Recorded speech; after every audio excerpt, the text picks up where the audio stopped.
All right, and we are live. Welcome back to another episode here on the Esports Economics Podcast. I'm your host, Tommy Clark, and today I have Mark Cashflo Flood with me. Mark, what's going on? Not too much, Tommy. How you doing, man? Good. Can't complain. Got 2 finals out of the way earlier today, so definitely moving in the right direction there. Definitely a lot happier to be on a podcast talking esports, of course.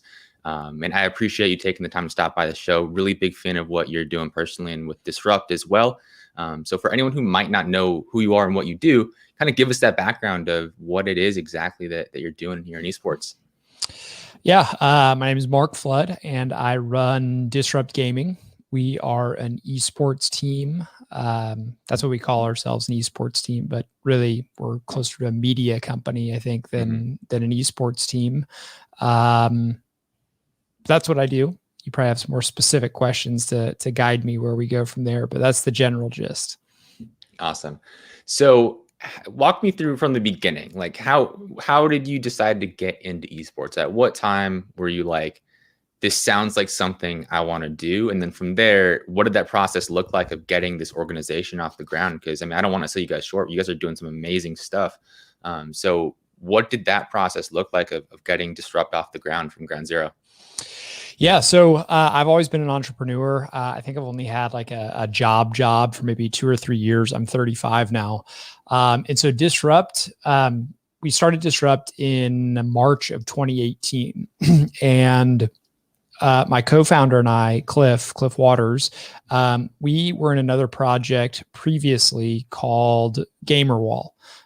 Funny enough, Gamerwall at one point in its process was a tournament software in a kind of a league running software similar to really what Faceit is. We work with Faceit. Okay. So I always find that funny that what was once a competitor is now we work with them. But so it was kind of like that. It ended up morphing to being more of a white label tournament solution. And then we were acquired by a company called Mainline GG. So that's their, that's actually their website, mainline.gg. And that was kind of towards the end of 2017. So Cliff and I, we're gamers, of course. And so, we had some time off and we're kind of shooting the shit a little, excuse me, is cursing allowed? No, you're good. You just say whatever you want. As long as it's not too problematic, you're totally good. Yeah. So we were talking about what we want to do for a while. And our last company was in gaming. So we kind of had some connections and momentum in the space. We're like, well, what are we going to do here? And so I actually started another company called Origin GG. Origin GG was a website building service for esports orgs. So think of it like Wix or Shopify, but specifically tailored for esports companies.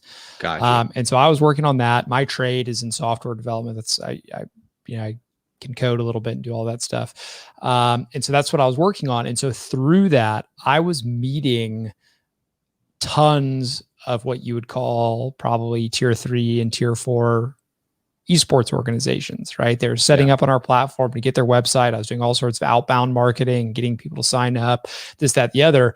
And through that process, I was just meeting a ton of these companies, and I would tell Cliff about all the shenanigans, just the most ridiculous stories of how these people were running these businesses.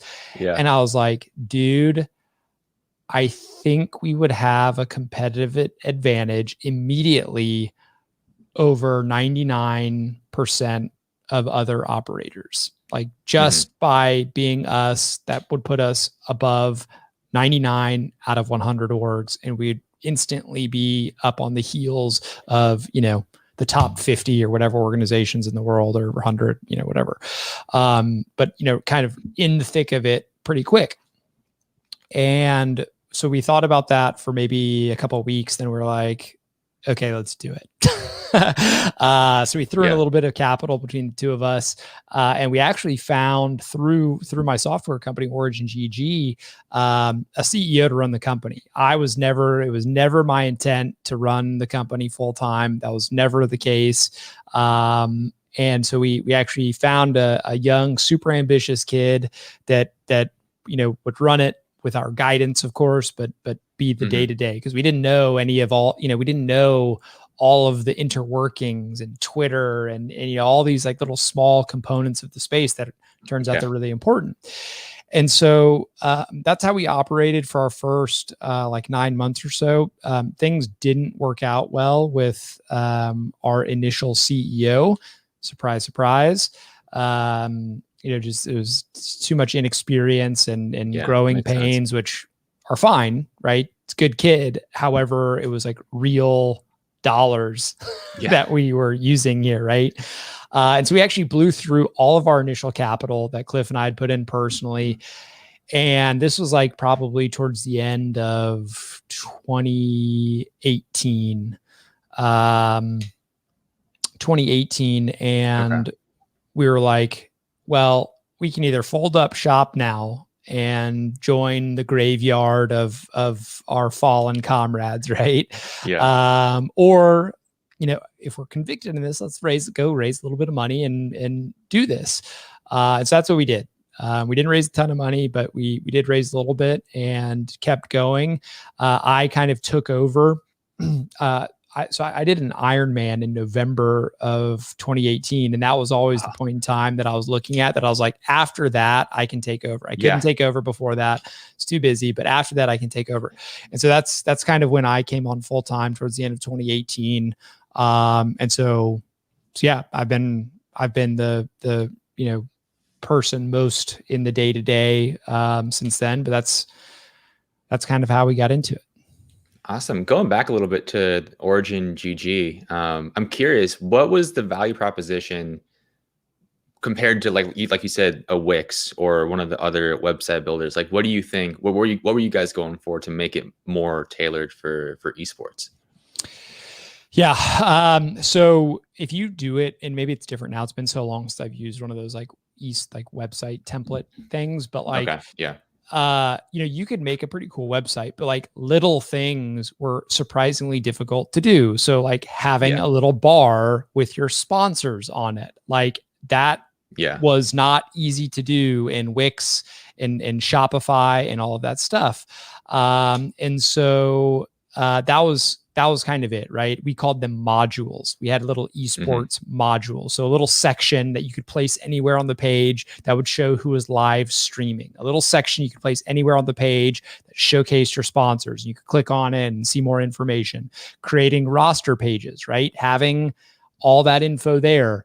After that basic stuff, where our real kind of value was kind of on the network side. So what the plan is that we would have anyone who is in esports create their profile on Origin GG. And then if a team signed you, you were already in the system with your profile picture, your info, all of that stuff. And so it was like drag and drop for the team owner to do all of this stuff, right?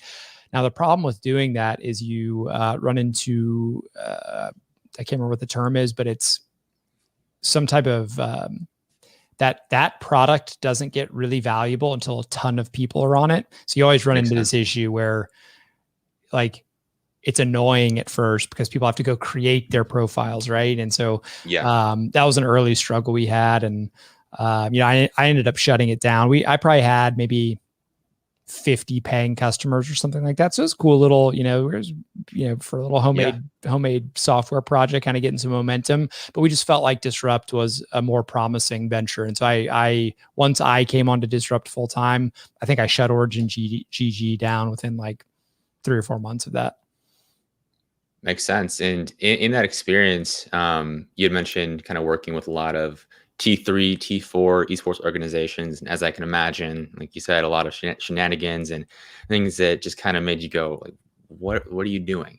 I don't really want to highlight those, but let's like flip that a little bit and say like, what are the best practices that you thought Disrupt could do that would kind of counter the negatives or the drawbacks that you saw initially in the space when you came in? And let me know if that question makes sense or not. Yeah, it does. I think then this will be a theme that we probably touch on several times throughout this. But like, for lack of a better word, common sense. For any decision in esports, like you can just ask very normal common sense based questions to decide whether something is a good idea or not. Yeah. And when you fail to have answers to some of these very basic questions, probably it's not a good idea to put a lot of money behind it. And so just the most basic questions there are, how do you plan to make money? You probably wouldn't be shocked, but I'll use the phrase, you'd be shocked by how many people bumble and stumble through that answer, highly like non-specific, right? Well, we'll get sponsors and we'll win prize money. Well, it's like, okay, yes, those are the words you were saying. They make some sense, but like, that's not enough to run a company. Like, no one at Microsoft is like just hoping that some random things work out, right? And that's a terrible example. Microsoft's like the biggest company in the world. So the horrible example there, but like, you get what I'm saying, right? Like, definitely, just like saying vague terms and then hoping that those manifest into an actual business is like horrible business. So yeah, that was the gist of it. Gotcha. And kind of building off of that, what would you say are the main ways that an esports org should make money? I mean, you can go in as much detail or as little detail as you want with this, but what are some of those ways that you see being common sense ways for an esports org to effectively monetize? Yep. So sponsorships is by far the most relevant, right? Down the line, I think we'll see media rights be a major player, right? As like they are in traditional sports, that it is very key to adding financial stability. So I think there's a lot of people that are waiting for that to come down the pipeline. But sponsorships is key. It's a huge part of our business model, and we haven't been that successful there. By the way, somewhere a tweet or something, you're like, running a successful esports organization. I want to make no fake claims.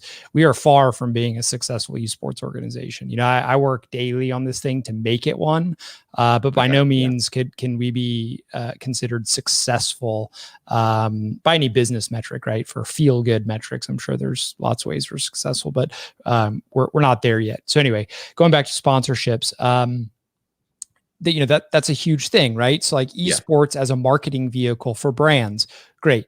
Everyone acknowledges that.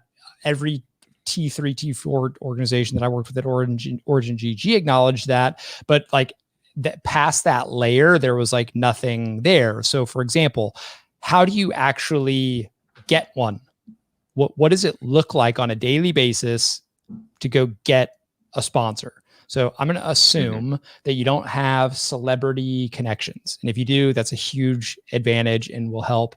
Lots of organizations have used their celebrity investors or whatever to parlay that into sponsorship deal. But assuming you don't have that, guess what you're doing a whole lot of?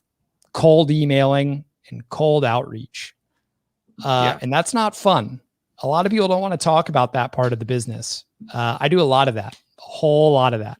And it is tough. You're getting into random people's inbox, trying to give a subject line that is attention grabbing or whatever to a total stranger. It's very, very difficult. Right. So I lost my train of thought here. I'm talking about how hard it is to get sponsorships, but the question was more about them as a revenue stream. So yeah, getting them is very difficult. But that nevertheless, that it has to be done, right? And so at Disrupt, we can quantify all sorts of ways that we can bring value to a brand that works with us. Tons and tons and tons of ways. But regardless of all of that, it's still sales. You've still got to convince a person who may or may not know you from Adam to do business with you. And so that's a key cog in this whole operation. And a lot of people probably don't give it enough credit for how difficult it is to do. Like, it doesn't just fall out of the sky. Definitely. In your experience with cold outreach, because I know that is definitely a difficult and oftentimes uncomfortable, especially for people who are newer at that. What have you found to be successful in doing it in a tasteful way that leads to success? And obviously that conversion rate is not going to be super high regardless of how well you do it. But is there anything that you found to be successful in your time doing that? My evolution as a salesperson, I guess first let me start off by saying I'm like really bad at sales because I cannot. I'm with you. Like sales is highly emotional, right? Yeah. It's a very emotional thing. And I am not someone who can tug on emotional strings. I just can't. I'm very pragmatic. I'm very logical. And I just am not a master of the soft sciences involved with persuasion, basically, right? So, yeah. My evolution has gone from I used to approach things very systematically and like, okay, I'm going to send 50 cold emails out, and I'm going to target people that have director of marketing in their LinkedIn bio and reach out to these people and just show our value proposition. That does not really work. Maybe it works for somebody, but that did not work for me and for us. And it's also very stressful and kind of a mind like drain. I have to toggle between sales and operations. And from a mental perspective, that's also difficult to do. But definitely,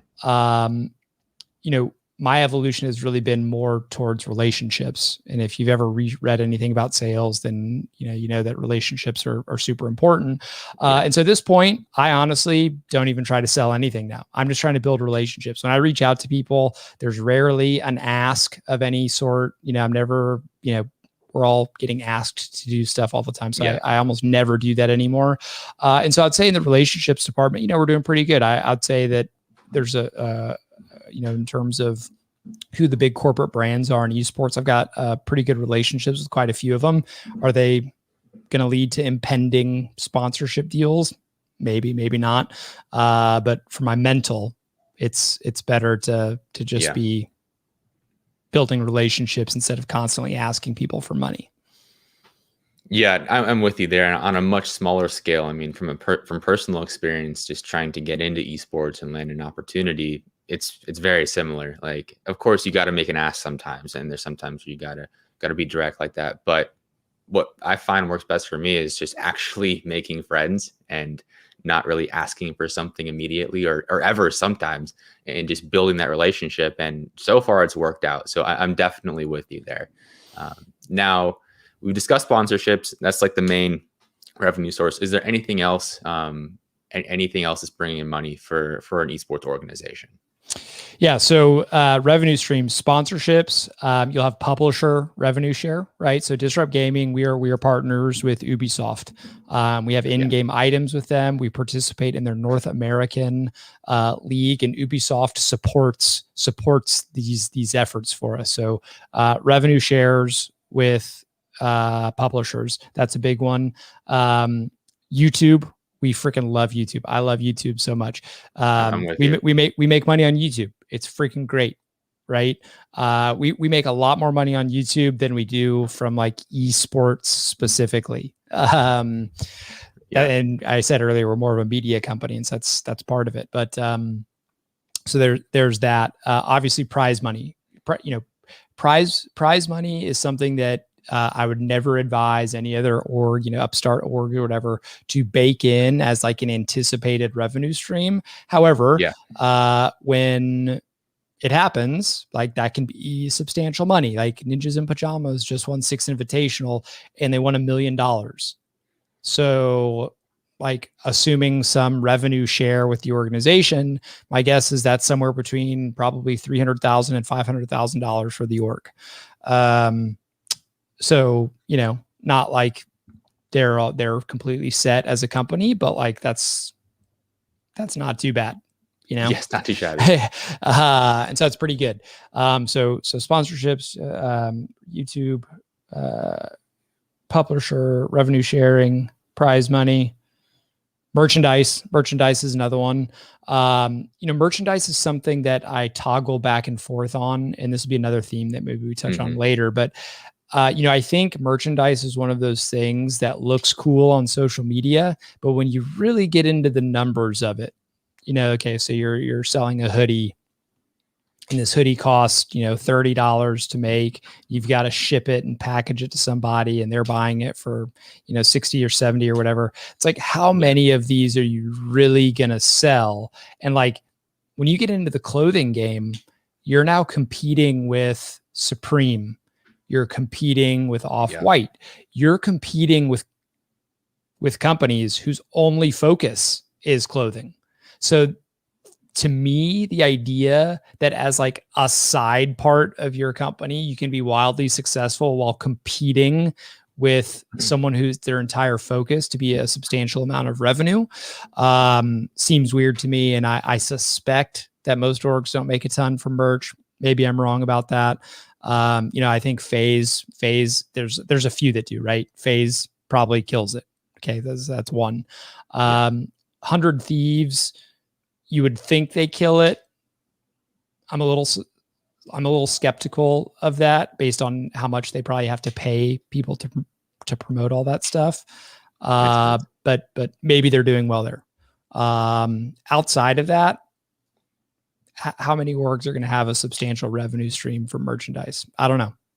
Maybe I'm wrong, right? Yeah. Maybe it's a thing that we should focus on a lot more and do more of to drive revenue, but I don't know.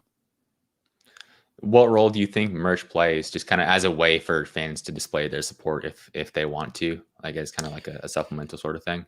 Yeah, I would consider merch almost like content. It's like experiential content. And so like if you can just break even on your merch, it's probably worth it, right? Because you create content around it and you've got this stuff out there. It's like walking advertisements for your brand, right? So like it certainly doesn't hurt to have more people wearing your stuff, right? Like that's amazing. So I guess that's probably how I'd classify it, is like, effectively like marketing.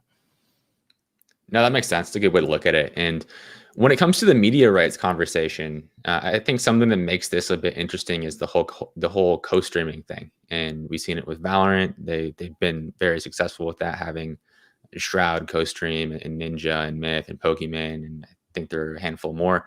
Nadeshot's going to start doing it with the Call of Duty League. How do you think that impacts media rights and teams in these leagues as far as the revenue they get from that? It's a good question. That would be something that needs to be addressed very specifically for a media rights deal, right? If I'm buying media rights to a league, I certainly don't want some streamer streaming it so that the brands that I'm putting as advertisements to pay for the deal that I just bought are like totally getting hosed, right? So, technically speaking, like they're just restreaming it, right? So if there's an ad shown on Twitch, whether it's seen on Shroud stream or the Valorant official stream, maybe that doesn't matter at all, right? So like in that case, it's probably fine, and the more viewers, the merrier. But yeah, that'll be something that needs to be addressed, like however they decide to do it, right? Yeah, that makes sense. Makes sense. Now, kind of shifting gears a little bit away from the revenue streams, I think we covered that topic pretty well.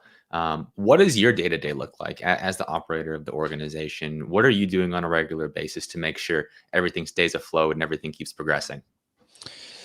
Yeah, so today's a good example. Today's payroll day. So we're a super lean startup. We are a startup. There's no other way to describe it. We are lean as can be. And so I do a lot of things. So today is bookkeeping and payroll day. So I'm going through and balancing our books, going through all of our transactions, classifying everything, like redoing our cash flow projections, all of that stuff.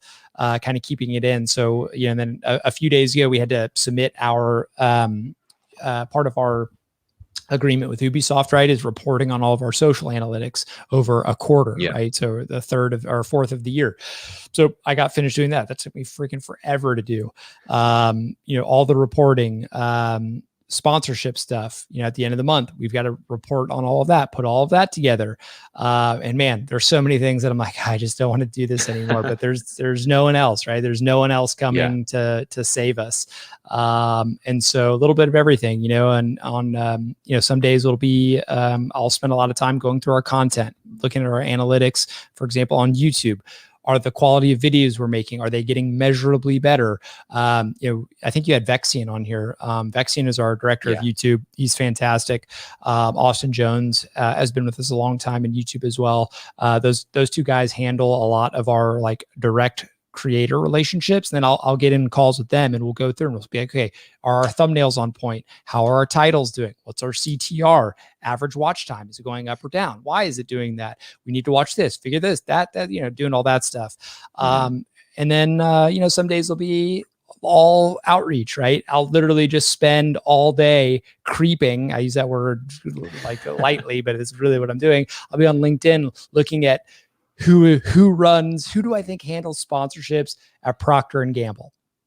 Procter and Gamble's got like 500,000 employees and all these sub brands, Axe body spray and freaking Old Spice, all this stuff, right? Yeah. And I'm going like just sifting through the dark woods, trying to figure out who the frick the best person is to reach out to, and then craft some type of message that is meaningful to that person, so that I won't just get put in spam or whatever. So some days are that.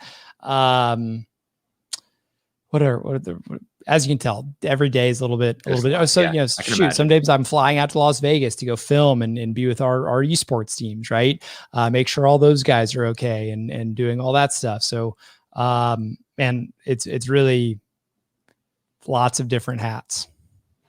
Out of all those things, which one would you say is your favorite? Not accounting. I do not like doing the books and accounting. I do not fancy myself a bean counter.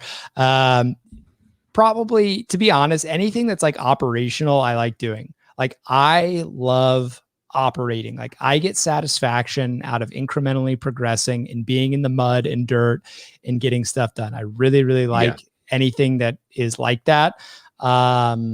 So it's hard for me to say what I like doing best, but I mean, dude, you see my camera equipment back here. I love going on to a shoot and being the camera guy, right? I don't care if I'm the owner of the org, but I'm the one filming the documentary. Like, that's fine with me, right? We've got our guy Henry out in Vegas that does a lot of that stuff for us when I'm not there.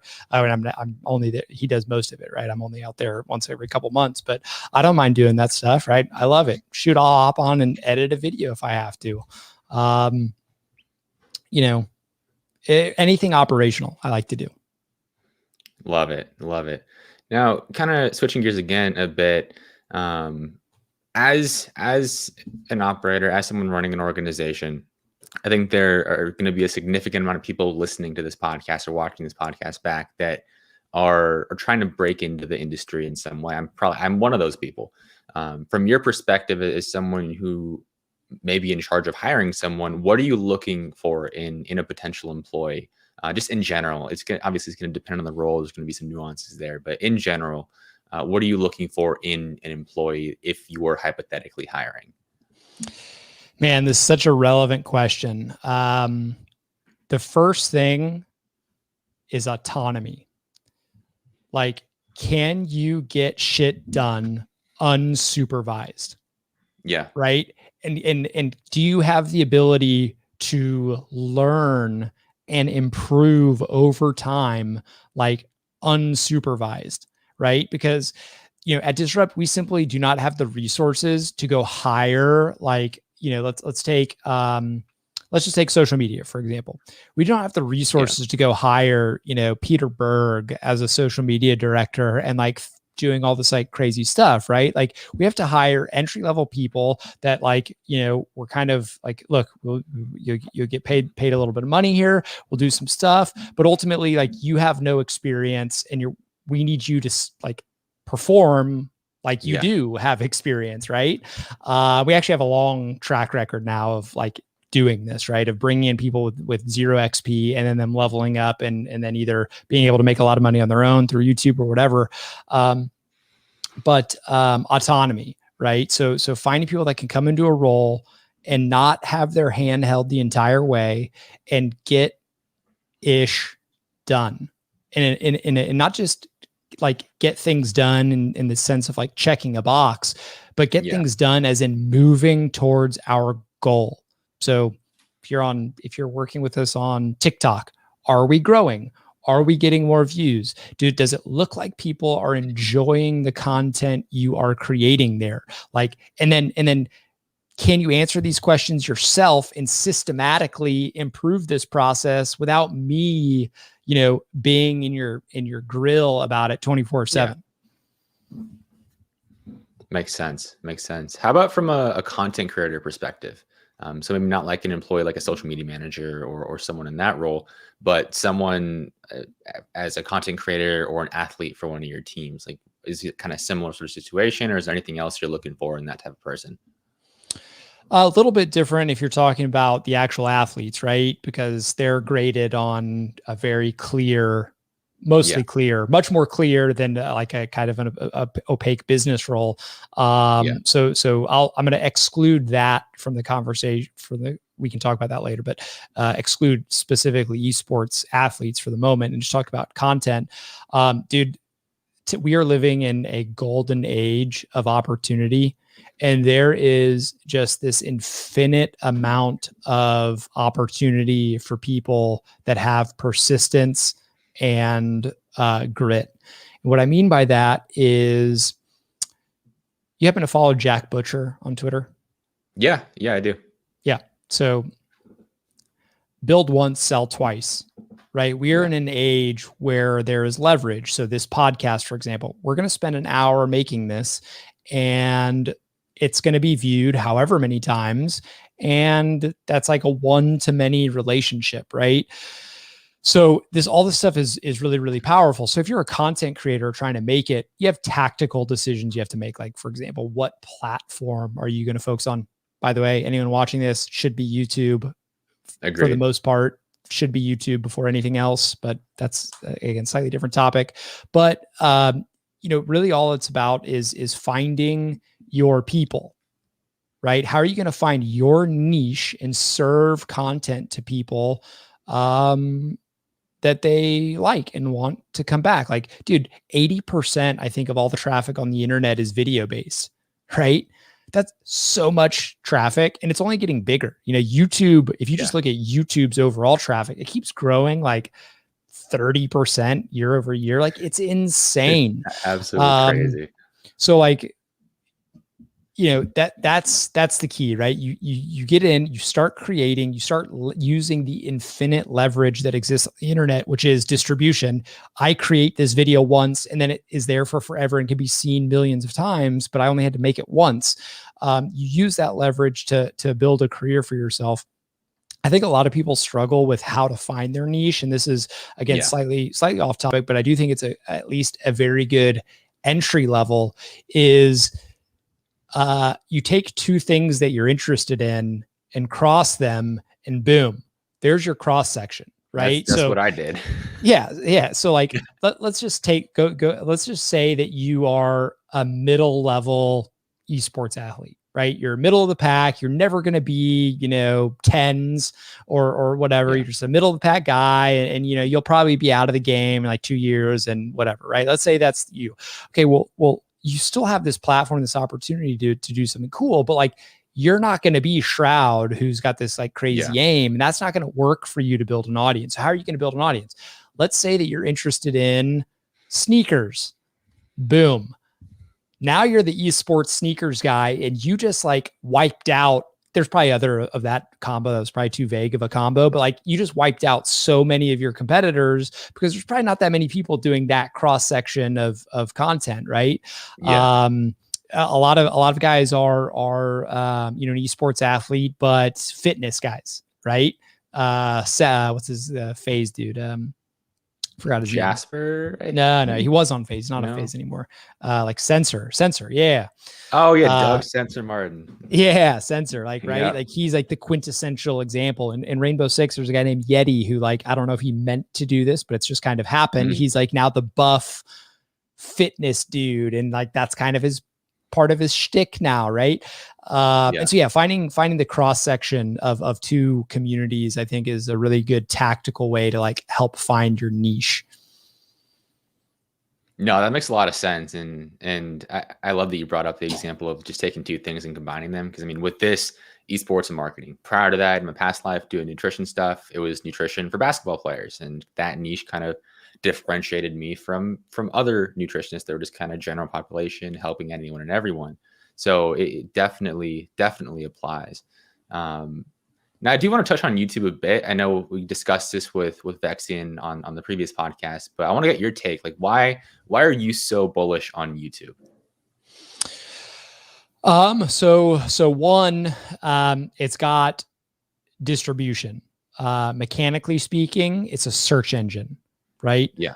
Unlike Twitter, Instagram, and TikTok, when you are searching for something, rarely does a tweet from 5 years ago show up as the thing that you want to watch. Like tweets are ephemeral. They, for the most part, maybe they'll go viral and be, reach hundreds of or millions of people in 24 hours or 48 hours. But like tweets go away, right? Like they are, for the most part, ephemeral. Same thing with Instagram and TikTok and really any of the other platforms. Whereas YouTube is like forever. If you're a plumber and you create a YouTube channel and you're like how to unclog a drain, like you're going to get found a lot, it's going to be found a whole lot. And so I like that because it fits my mindset as like a pragmatic and logical person, right? It's like a code to be cracked. Now, I want to make sure that I always need to clarify this. I'm not a believer in totally just like hacking things and like clickbait and all that stuff. Like I always genuinely want to make useful and good content. However, there's a game to be played and we're going to play the game. Yeah, no, that makes a ton of sense. It's funny that you brought up the plumber example because my dad will watch those videos of like either like plumbing stuff or electrician type stuff around the house. And they'll be like 6-year-old videos, but they're still just as relevant. So definitely see how that applies. Now, kind of another question I have for you, and I mentioned this in the outline. Vexian had mentioned that your guys' view for Disrupt Gaming was to eventually make it into the quote unquote barstool of esports. Can you expand a little bit on what that means to you? Yeah. So esports is like as a whole thing, right, has this unique ability to do things that like what traditional sports can't. The New York Yankees cannot start a football team. Like they just can't, right? They're the Yankees, they're only baseball. Whereas esports is not constrained by that. So the same way, so Barstool Sports is one example. Another example is Clutch Points. Clutch Points, if you've ever heard of Clutch Points, they're another kind of model that we look at. Overtime is another one. But there's a few more. But like imagine the way that Barstool Sports has all these different accounts and channels for college football, different universities, in different sports. We are that, but for games. So for any game that can, and this is why I love our business model, by the way. People always ask me like, well, what happens if you invest in a game and it doesn't work out? It doesn't matter to us. Like gaming as a whole is not going anywhere. So there's always going to be some games that are popular. We'll be wherever those are. Right. So sorry, tangent, but, yes, that's kind of like the idea there, right?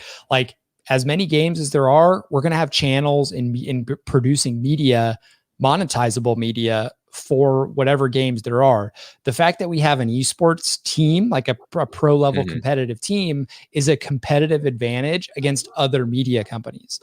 The New York Times doesn't have a pro football team, but we are the New York Times for gaming, but we actually have a pro team. So like if we make a video about Rainbow Six, about how to play Rainbow Six, whose channel has more authority? The team that's got the pro team or just some random other channel, right? And so we kind of like, it's kind of like a meta idea and concept, I guess, but that's kind of the thought process behind it. No, that makes sense. And I've always been a fan of pro teams going the route of like the sort of how-to content. I know a lot of people might think that you have to go the optic route of doing a lot of lifestyle content, like similar with like 100 Thieves and those types of organizations. But I mean, like you said, you already have built-in authority as extremely high performance in a specific game. So people are going to trust you. And I think that's part of the reason, or a major reason why you guys have grown massively on YouTube. But I definitely like the idea of the whole like Barstool analogy. I think it makes a lot of sense. Do you see you guys doing more lifestyle content as well, like outside of just specific games, or where does that fit into the picture? Definitely. So remember how I said we're playing the game? I don't make the rules of the game. My Yeah. job is to just play the game within the construct of the rules that are out there as best we can. So with that being said, YouTube is not a content repository, right? YouTube is part of Google, a search engine. So Yeah. Optic and Phase, by the way, again, why I love YouTube. Optic and Phase started on YouTube, right? That model of starting on YouTube and going elsewhere is pretty darn tried and true. And if you're choosing some path to go down, why not go down the one that like we literally have been watching play out before our eyes? So anyway, how are we going to evolve our content and all of that stuff? So at some point, Phase and Optic crossed the threshold where people were no longer finding them via an algorithm. They were searching for that brand specifically. There's all sorts of ways that happens over time. And there's no like magic one way to do it. However, in order to get there, what happens after you get there is kind of this snowball effect. So a good example I'll use is Mr. Beast. No one's searching for like giving away $1 million or like whatever his video topics are. Like he himself has become popular and now people are watching him just for that. So for us, yes, we are doing the best we can to work our way towards that, but it just takes time, right? Like how many people outside of Rainbow Six have heard of Disrupt Gaming? Nobody. Yeah, or some people, right? A few, whatever, but like not that many. Sure, in Rainbow Six, if you followed the esports scene, you should have probably heard of us by now or seen us, but it takes time. So what are some things that would propel that lifestyle content to be interesting? Let's say we win a big event. It's pretty damn interesting. All of a sudden, people are going to be interested to see that just because of that, right? It's not finding us in the search algorithm of YouTube, right? So over time, I expect there to be this kind of shift from like the game of YouTube and creating this discoverable content to being a brand that is like people are just watching it just because it's us anyway. Yeah. So we're never going to stop the former, but over time, just by nature and being successful and hitting people over the head with our brand over and over and over again, that kind of brand cachet and just being interesting on our own should start to kind of, turn into something where we can not focus so much on the discoverable content. Yeah, that makes sense. And I think it's important for especially younger organizations to understand, because I see a lot of people kind of try to skip that first step, going over the discoverable content straight to the lifestyle content. And bro, it's a damn shame. I don't understand. I do understand, but I don't at the same time. Again, YouTube is not a content repository. You could put a Steven Spielberg level documentary on your YouTube channel and nobody cares. And it's not because it's not good product. It's a great, some of our competitors in Rainbow Six, they produce these documentaries and it says freaking like, it looks like it was made in Hollywood. They probably spent $10,000 on it and then it gets like 2,000 views. And it's like, yeah, dude, just no one cares. Like, and I don't mean that in like a bad way, but like there's just not enough, your brand doesn't have enough pull to like make people care to watch this documentary. Right. And so yeah, that's kind of what you're talking about, right? You see these, they make these like player documentaries and it's like, hey, it's a cool video, but dude, like you're a 2-year-old org and haven't won anything and no one knows who you are. And so like, no one cares to watch it. Yeah. Yeah. No, I've experienced that firsthand a few times as well. Spend like half a day editing a video, goes up 50 views. I'm like, damn. Yeah. At least it happens sometimes, but then you hit the jackpot sometimes, and one video hit like it's at 190K now, and it's just blowing my mind. So it's kind of hit or miss sometimes, but I think it definitely hits that point of the importance of discoverable content. One of your videos is at 190K. Yeah, so I made a video breaking on a case study about Lando Norris and how he leverages Twitch to kind of market himself. Ooh, And I happened to yeah. post it strategically after Lando Norris got a podium. I think it was in Imola or one of the races earlier this Bro, season. playing the game. I Just love it. That is, went to the moon, and it got scooped up dude. again last weekend because he got another podium after at Monaco. It's Yeah, like, I love you. Lando's my favorite driver now. Nothing will ever change that. It bro. single-handedly monetized the YouTube channel. That makes me that makes me so happy to hear that happened for you. And it's just, that is the game, right?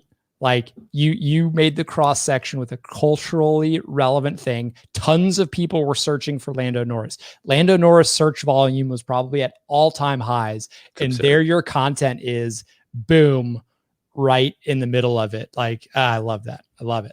Yeah, everything kind of, the stars kind of aligned. I like to think the thumbnail was really good. It had like a 12% CTR. I think it maintained about a 10% at volume, which was pretty cool. And retention was good. The one issue I ran into with it though was that a lot of the viewers that it brought in were F1 viewers. They weren't esports viewers. There was like a good handful that were, but a lot of the new subscribers I got were mainly F1 viewers.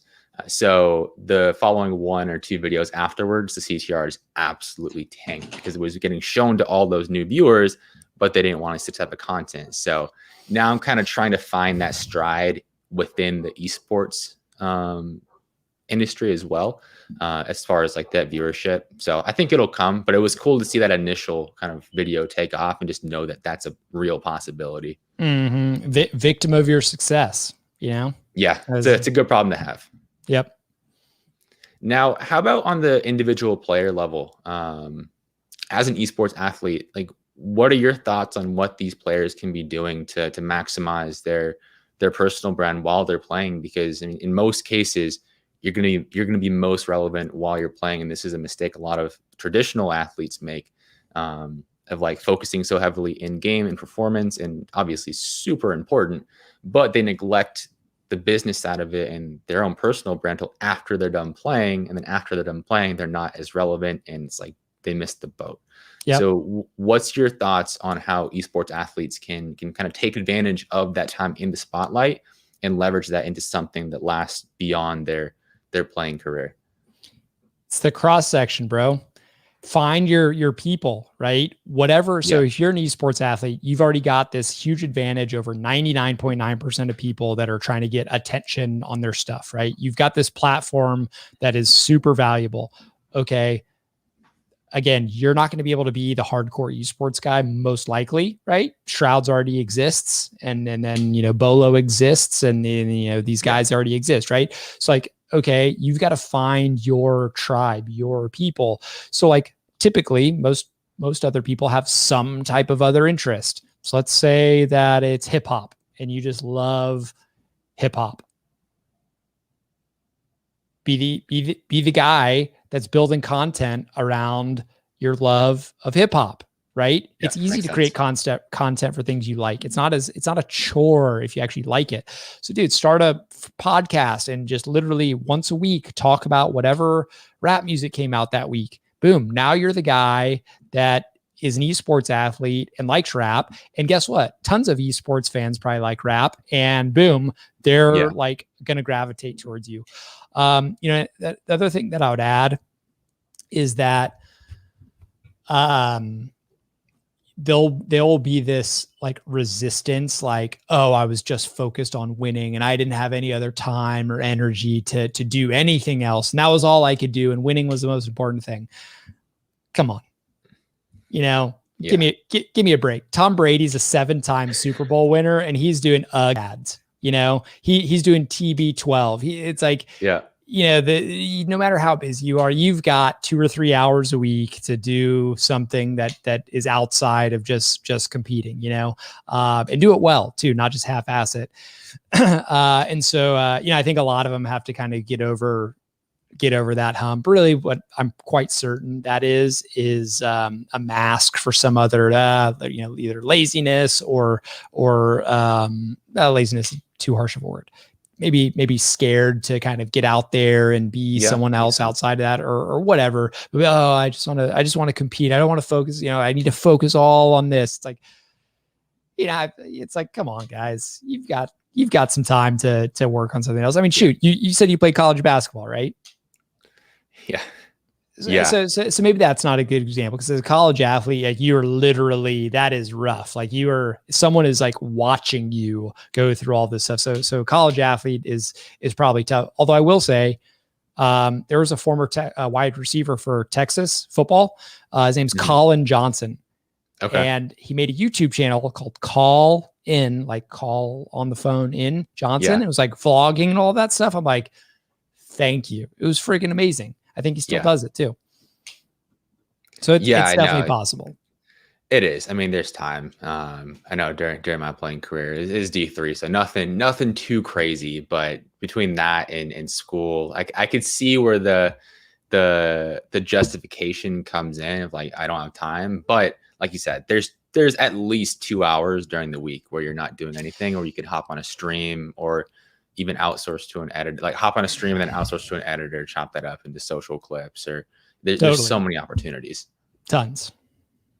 Now, in terms of the operational stuff, do you think there's anything we missed, or anything you want to really highlight there before we move on to just some general esports talks before we start to wrap up the show?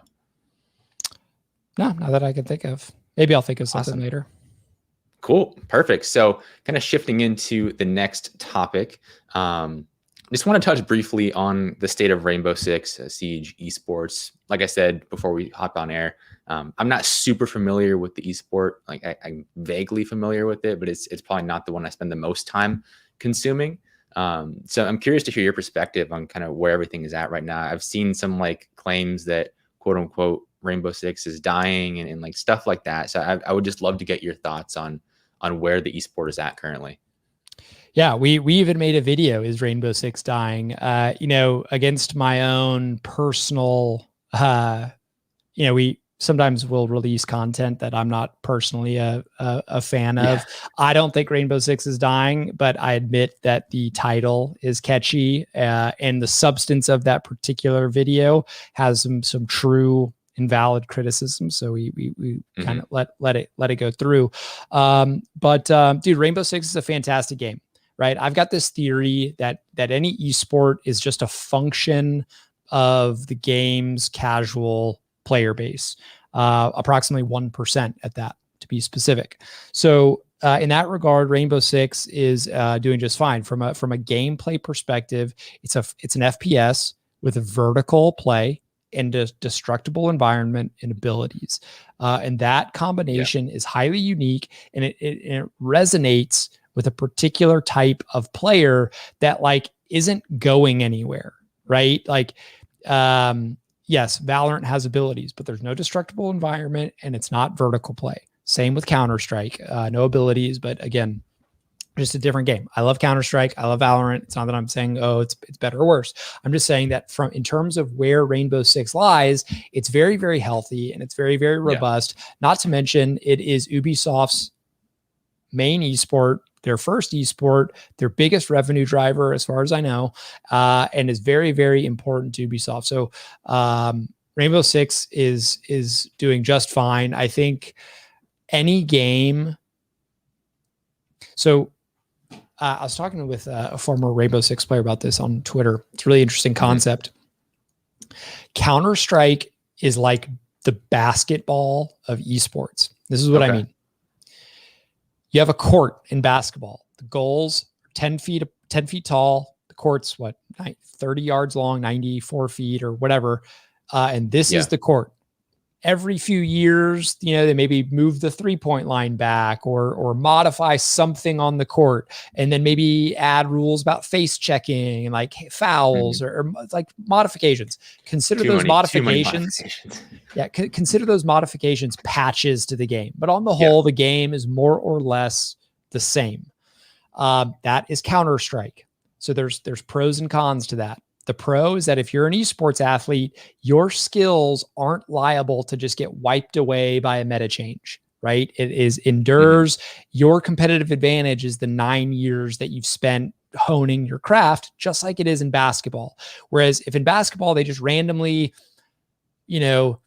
moved the 3-point line back to half court, it would all of a sudden favor Steph Curry, and you'd be like out of business if you were a big man. The game's kind of like moving that direction anyway, which isn't my point, but you get what I'm saying, right? You would just make someone instantly obsolete by a meta change. And I think that's what happens in a lot of esports where the meta does change. So now the skill is not this set of skills you're refining. Your actual skill is how quickly you can adjust to the meta. So that is what Counter-Strike is like. The con of that is that people are going to be like, the game is boring. There's nothing new, whatever. But like, bro, there's nothing new in basketball. It's basketball. Like, it's boring to go shoot 1,000 shots in basketball. It's boring AF. Just like it's boring to go grind Counter-Strike, the same maps, the same things over and over again. Like, there is no universal law that says that practicing your craft has to be fun, right? Yeah. So anyway, I'm kind of getting on a tangent here, but my point was that Rainbow Six is fine. It's different than other esports. A lot of people in the community are fed up with certain aspects, and their criticism is valid. I'm not suggesting that there aren't issues in the game that need to be ironed out, but when it's your job and you're doing something for 8 hours a day, like, I'm sorry, but that just, like, your job is, again, there's no God-given thing that says your job has to be fun, right? Going and practicing basketball is not fun a lot of the times. When you're doing drill work, it's not freaking fun. So I think a lot of the negative sentiment you see is coming from people who spend a lot of time in the game and they're fed up with certain aspects of it and they vent about it on Twitter or whatever. The funny part is that the next day they're all playing the game again. So go figure. It sounds a lot like the COD community, or most esports for that matter. It's funny, but I definitely agree with your points. I'm glad you brought that up, and it's good for me to hear, especially like I said, I'm not ultra familiar with the esport. It's probably one of the ones I'm least familiar with, so it's good to get that refresher. Now, this hour absolutely flew by. We're about to come up on the hour here, and I want to be respectful of your time. So we'll just wrap it up with a few more questions. The first one being, if you had to give one takeaway for someone watching this episode all the way to the end, could be about something we discussed earlier, could be about something we didn't even touch on, but there's just one message you want someone to walk away from the show with, what would that be? I'll go back to the very beginning. Common sense. If you're trying to do something, ask yourself some very basic questions and have some very specific answers to those questions. If you don't have specific answers, that doesn't mean you necessarily should or should not do something, but you should really try to get some specific answers to whatever it is you're trying to do and how you're going to get there. What does each step of the way look like? How will you know if you're succeeding? Doesn't matter what it is. You could be on a fitness journey, right? You work in health and fitness. How many people do you know that are like, well, I want to look like Brad Pitt in Fight Club? And it's like, okay, that's a great goal, but like, what are you actually going to do tomorrow? Right? Like, what does tomorrow look like for you? What are you going to do? And they're like, oh, I don't know. Maybe I'll do this. It's like, okay, well, this is not a good start. not a good start to your plan. Right. So that would probably be my takeaway. And, we didn't really talk about all of that as a concept that much, but I guess if I had to choose one, that's it. No, I love that. It's super important, and definitely, it means something even I struggle with at times, even within the fitness realm too. It's pretty funny, but I think it's a super important point for the viewers to take away. And now the final question I have for you, arguably the most important question of the entire podcast: do you drink coffee? And if so, how do you drink your coffee? I drink a lot of coffee, and really I drink in all sorts of ways, but mostly cold brew. Occasion. I knew I liked you for a reason. Yeah, I drink a lot of cold brew. If I'm out and about, I'm more prone to drink hot coffee because I just am not going to make it at home, right? I've got my cold brew in the fridge, and so I drink it a lot. But typically just black. Never really put much in my coffee. Way too much caffeine probably. Yeah, I'm with you there. I'm a cold brew person as well, partly for that reason. It just has a little bit more caffeine as well, so it hits you a little bit harder. Oh yeah, that jet fuel, baby, lights you up. Yeah. Have you tried nitro cold brew? Oh yeah, It's nice and smooth. Yeah. But dude, I appreciate you stopping by. Like I said, this hour just flew by, and we definitely could have gone on for who knows how long. But I appreciate you making time out of your day to come on the show. For anyone who wants to keep up with what you're doing personally or with what Disrupt is doing, where's the best place to find those things?